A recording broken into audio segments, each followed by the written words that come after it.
आज हमारे पास बहुत ही खास मेहमान है जिससे आप परिचित भी होंगे और नहीं भी परिचित होंगे। मैं उस खास मेहमान से आपको मिलाता हूं और उनसे जानने का प्रयास करता हूं कि आगामी विधानसभा चुनाव के ऊपर इनकी क्या तैयारियां हैं और इनका जो केंद्रीय जो पार्टी है JLKM उन पे इनका क्या विचार है, क्या ये सलाह मशवरा करते हैं, क्या इनका सवाल है, क्या इनका जवाब है, वो सारी बातों पे आज हम चर्चा करने वाले। तो चलिए हम बात करते हैं। तो सबसे पहले मैं आपको बहुत बहुत धन्यवाद।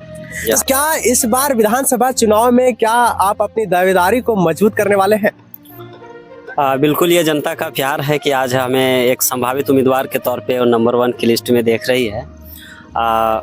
हम जैसा कि सभी जानते हैं कि मैं संगठन के लिए क्षेत्र में किस प्रकार काम किया हूं, शुरू से मैं मेहनत किया हूं और अब मैं बड़ी तैयारी में हूं कि संगठन का जो दोबारा झारखंड अधिकार यात्रा चलने वाली है, हम लोग पूरे गांव-गांव बूथ वाइज से लेकर पूरे पंचायत वाइज पूरे विधानसभा में घूमकर पार्टी का जो मैनिफेस्टो है, पार्टी का जो विचारधारा है, जयराम दा का जो विचारधारा है, उसको जन जन तक पहुंचाने के लेकर हम लोग यात्रा चलाने वाले हैं और सभी झारखंड वासियों से या फिर विधानसभा वासियों से आग्रह करेंगे कि इस यात्रा में आप लोग शरीक होंगे। और भी 2 बड़ी बड़ी पार्टियां हैं, कांग्रेस है, बीजेपी है, आजसू है, उनके साथ आपका टकराव होने वाला है। देखा जाए तो पहला समझिए कि कह सकते हैं कि पहला समझिए चुनाव होगा आपके लिए।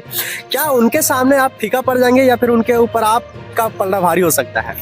निश्चित रूप से ये चुनाव झारखंडियों का है और झारखंडी कोई नेशनल या किसी इंटरनेशनल पार्टी से फीका नहीं पड़ेगा। झारखंडियों का चुनाव है और झारखंडी इसमें मजबूत होंगे, चाहे इंडिया हो चाहे एनडीए हो, सभी से मजबूत रूप से यहाँ पर उभरने का काम करेगा। आपने देखे होंगे कि लोकसभा चुनाव में कोई बूथ कमेटी नहीं था, फिर भी चुनाव में कैसे पार्टिसिपेट किया था और अच्छा खासा मत आया था। इसलिए हम निश्चिंत रहिए, इस बार पूरी तैयारी है, बूथ लेवल में पूरा काम हो रहा है, संगठन को मजबूत कर रहे हैं। इस बार विचारधारा को हम लोग गाँव-गाँव तक लेकर जाएंगे। इस बार कोई नहीं, सिर्फ जो तीसरा मोर्चा होगा वो जयराम दा का जो पार्टी है वो काफी मजबूती के साथ खड़ा होगा और हम लोग इन लोग को टक्कर में दे देंगे। इसमें कोई बड़ी बात नहीं, हम लोग जीत रहे हैं इस सीट को।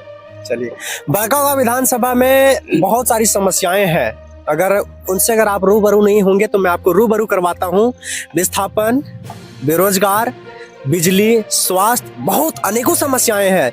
उन समस्याओं से क्या आप लोग समाधान निकाल पाएंगे? देखिए, यहाँ रोटी कपड़ा मकान बिजली पानी स्वास्थ्य सुविधा ये सब सारे लोग बोलते हैं, लेकिन ये सब तो सेकेंडरी चीज़ है। यहाँ का सबसे जो अहम सवाल जो है वो ये है कि अपनी अस्तित्व ही खत्म होने का। विस्थापन बड़े पैमाने पर होने जा रहा है और सभी पार्टियां इस पर चुप हैं।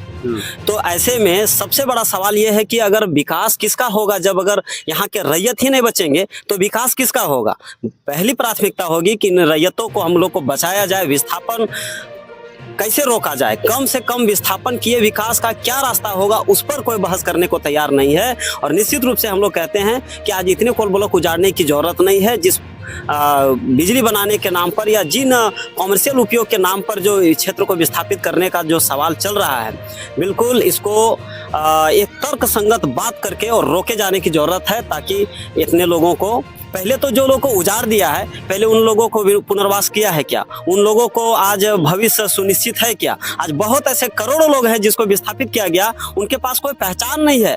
आज हमारे पास खतियान है, हम कह सकते हैं कि खतियान ही हमारा पहचान है और झारखंडी हम होंगे, इसका हम लोग आवासीय जाति आय बनाएंगे तो उसका इस्तेमाल करेंगे। लेकिन सोचिए, जमीन ली जा रही है और अगर हमारे पास खतियान ही नहीं रहेगा तो हम अपनी पहचान का आधार भी खो देंगे। तो ऐसे में विस्थापन जहां हो रहा है वहां पर उनके जो हक अधिकार हैं, जो प्रायोरिटी मिलना चाहिए, आज नहीं मिल रहा है।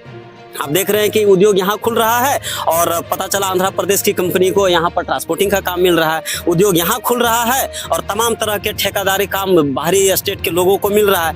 तो बताइए, ये कितना दुर्भाग्य की बात है कि जमीन यहाँ का लोगों का जाएगा और नौकरी दूसरे को मिलेगा, रोजगार दूसरे को मिलेगा, ठेकेदारी दूसरे को मिलेगा। JLKM के अगर यहाँ विधायक बनता है तो मैं दावे के साथ कहता हूँ कि जो भी विस्थापित क्षेत्र होगा, विस्थापित प्रभावित परिवार को ही वहाँ का, चाहे आउटसोर्सिंग काम हो, टेंडर का काम हो, चाहे वो जितने नॉन टेक्निकल काम हो, तमाम CD ग्रेड का काम हो, सभी में से विस्थापित और प्रभावित परिवार को ही प्राथमिकता मिलेगी और इसके लिए हम लोग लड़ेंगे। ये हमारा हक है, ये भीख नहीं है।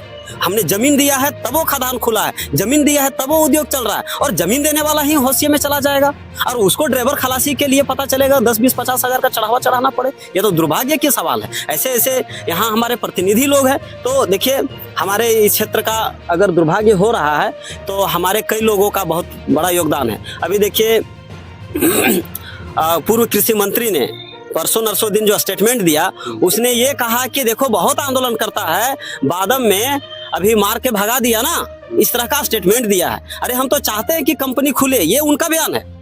ये योगेंद्र साहब जी कहते हैं कि हम तो चाहते हैं कंपनी खुले, लेकिन भूमि अधिग्रहण का 2013 का कानून इम्प्लीमेंट। भाई 2013 का कानून इम्प्लीमेंट हो जाएगा तो क्या यहाँ लोगों को विकास हो जाएगा क्या? और ये मतलब चाहते हैं कि खुले। हम लोग स्पष्ट रूप से चाहते हैं कि जहां विस्थापित या जहां पर खुल चुका है वहां यहाँ के लोगों का अधिकार मिले, लेकिन जहां नहीं खुला है उस पर सीधा ये बहस हो कि ये विकास किसका है। तो हम लोग इस पे बहस चलाएंगे। अगर लोग चाहेंगे तो ठीक है, लेकिन लोग नहीं चाहते हैं, जैसा कि हम लोग जानते हैं। अब एक चीज और उसने कहा, उसने बहुत तरह के बातें कही। बोला कि ना हमारा पार्टी का एक साथी को कह दिया कि नहीं मुंडा गुंडा लोग यहाँ आ रहे हैं। बताइए, इतना खराब बात कहा, ये कोई बात है? आप पूर्व कृषि मंत्री हैं, आपके परिवार यहाँ 15 साल से शासन, क्या उपलब्धि है आपकी? ये तो आप बताने के लिए आपके पास कुछ नहीं है। आप दूसरे को टिक्का टिप्पणी कर रहे हैं। सवाल अगर ये जो है झारखंड का या फिर बड़का गांव का, ये आप कर देते तो आज युवा लोग क्यों आगे आते? आप नहीं कर रहे तब तो लोग आगे आ रहे हैं ना। तो ये तो एक तरह से ये जो मुंडा गुंडा का ये जो शब्द कहा है, हम इसका निंदा करते हैं और इसको हम तो कहेंगे कि समुदाय के लोगों को भी इसके खिलाफ खड़े होना चाहिए। सवाल हमारा आपसे ये रहेगा कि जयराम महतो अगर आपको नेतृत्व करने का मौका देते हैं बड़कागांव विधानसभा से, तो आप उस पर कैसे खरा उतरेंगे? देखिए, बड़का गांव का नेतृत्व करने का मौका देगा तो बिल्कुल मैं बड़का गांव को अच्छी तरीके से समझता हूं। चाहे विस्थापन का सवाल हो, उद्योग का सवाल हो, ये कृषि प्रधान क्षेत्र है और यहाँ पर आप चाहे तो कृषि हब बनाया जा सकता है। यहाँ प्रखंड स्तरीय मंडी बनाई जा सकती है। जो MSP है उसको लागू करवाकर, कोल्ड स्टोरेज बनवाकर, आप कृषि से लोगों को जोड़कर, और यहाँ के लोगों को जो दिल्ली मुंबई जैसे शहरों में जो जाना पड़ता है उसकी जरूरत नहीं पड़ेगी। यहाँ संसाधन भरा पड़ा है, लेकिन यहाँ मतलब ऐसे नियम बनाने की जरूरत है कि जो इस क्षेत्र में उद्योग चलेगा उसमें 100% यहाँ के लोगों को भागीदारी सुनिश्चित करना पड़ेगा। वो हमारा हक है और ये कर देंगे तो यहाँ के लोगों को बाहर जाने भटकने की जरूरत नहीं होगी। इसके अलावे सबको भाई कंपनियों में ही नौकरी नहीं मिलेगी, वैकल्पिक स्वरोजगार के कई साधन खड़े किए जा सकते हैं। कृषि तो है ही, इनके अलावे भी बहुत ऐसे हैं, जैसे पर्ल का खेती हो, मोती का खेती बहुत अच्छा फायदेमंद है। ऐसे ऐसे कई सारे वैकल्पिक खेती है जिसकी ओर अगर हम जाएंगे तो लोगों का लाभ हो सकता है। और यहाँ पर जो भौतिक संसाधन है, जो बालू है, पत्थर है, और भी जिसमें ग्राम सभा का अधिकार है, इसको अगर हम लोग मजबूती से ग्राम सभा को खड़ा कर देंगे तो उनके पास खुद अपनी संसाधन है, उन संसाधनों में वो अपनी आय खुद बढ़ा लेंगे। ऐसा किया जा सकता है, लेकिन इन लोगों को कभी मतलब इस ओर ध्यान नहीं जाता है, इसलिए क्योंकि इन लोगों को लूटना होता है। कृषि को जानबूझकर घाटे का धंधा बना दिया गया है ताकि लोग खेती से लगाव छूट जाए और बस जमीन औने पौने दाम में कंपनियों को बेच दे और नीचे का खजाना को लूट के ये लोग उस लूट में हिस्सेदार बने। ये इन लोगों का राजनीतिक माहौल रहा है। हम लोग इसको बदलना चाहते हैं, इसीलिए हम लोग चाहते हैं कि बड़कागांव विधानसभा या पूरे झारखंड वासियों से कहना है कि इस बार झारखंड को बदलने के लिए, जिस उद्देश्य से झारखंड अलग हुआ था, जिस उद्देश्य से आज देखिए चपरासी की जो नौकरी निकली, चौकीदार क्या, उसमें पता चला कि यूपी के लोग हैं, उसमें बिहार के लोग हैं, उसमें दूसरे स्टेट के लोग हैं, जबकि यह राज्य सरकार के द्वारा 100% दो मिसाल में आती है, 100% यहाँ के लोगों को मिलना चाहिए, लेकिन फिर भी दूसरे राज्य के लोगों को मिलते हैं। ये दुर्भाग्य है हमारी। तो हम लोग आएंगे तो एक स्पष्ट रूप से ठोस नियोजन नीति बनेगा, स्थानीय नीति खतियान आधारित बनेगा और यहाँ के उद्योगों में यहाँ के लोगों को प्रायोरिटी मिलेगी और वैकल्पिक विकास मॉडल जिसमें जनता का विनाश कम से कम हो। हम प्राकृतिक संसाधनों का इस प्रकार इस्तेमाल करेंगे जिसमें भावी पीढ़ियों का हित को ध्यान में रखते हुए यहाँ के लोगों को वाकई में फायदा हो।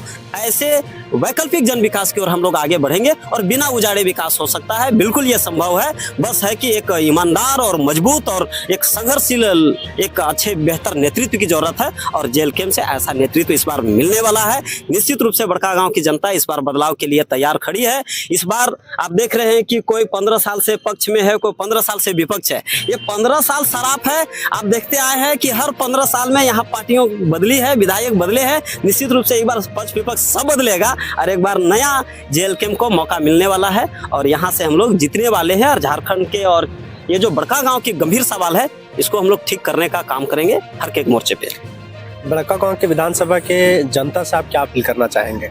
जनता से यही अपील करेंगे कि आपने परिवारवाद देख रहे हैं दोनों तरफ से, पक्ष और विपक्ष दोनों से।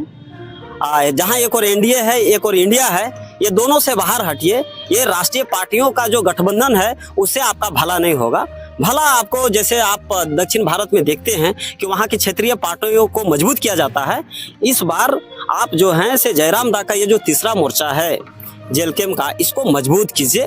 ये एक क्षेत्रीय पार्टी है और झारखंड के सवालों पर ये संकल्पित है। जल जंगल जमीन बचाने से लेकर हक अधिकार, यहाँ के लोगों का जिस उद्देश्य से झारखंड अलग हुआ था, उन तमाम भावनाओं को पूरा करने के लिए संकल्पित हैं। एक बार आप लोग मौका दीजिए। हम लोग जितने भी विस्थापन का सवाल है, रोजगार का सवाल है, लोग बाहर भटकते हैं, उसकी जरूरत नहीं पड़ेगी। हम लोग सुव्यवस्थित ढंग से यहाँ पर रोजगार भी क्रिएट करेंगे और इन संसाधनों का भी लाभ यहाँ के लोगों को मिलेगा।